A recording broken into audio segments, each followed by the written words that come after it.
জয়া আহসান দেশের অন্যতম জনপ্রিয় অভিনেত্রী। এপার ওপার দুই বাংলাতেই তিনি সমানভাবে সমাদৃত। কাজ করেন বেছে বেছে। সম্প্রতি কাজ করেছেন বাগান বিলাস নামে একটি মিউজিক্যাল ফিল্মে। এদিকে নিজের কাজ নিয়ে প্রশংসায় ভাসছেন চারিদিকে। গত ডিসেম্বরে জানা যায় জয়া আহসান অভিনীত পুতুল নাচের ইতিকথা সিনেমাটির প্রিমিয়ার হবে রটারডাম আন্তর্জাতিক চলচ্চিত্র উৎসবে।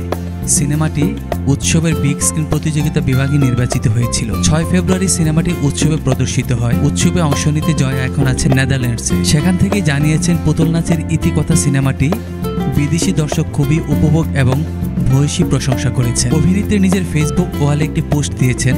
সেখানে তিনি লিখেছেন, পশ্চিমার দর্শক সিনেমাটি সত্যিই খুব উপভোগ করেছেন।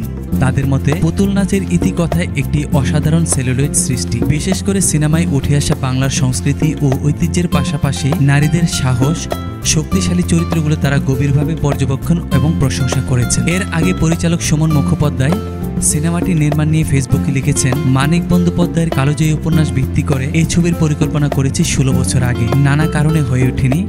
শেষে সমীরণ দাস এগিয়ে এলেন ছবি করতে। তার প্রতি আমার অসীম কৃতজ্ঞতা।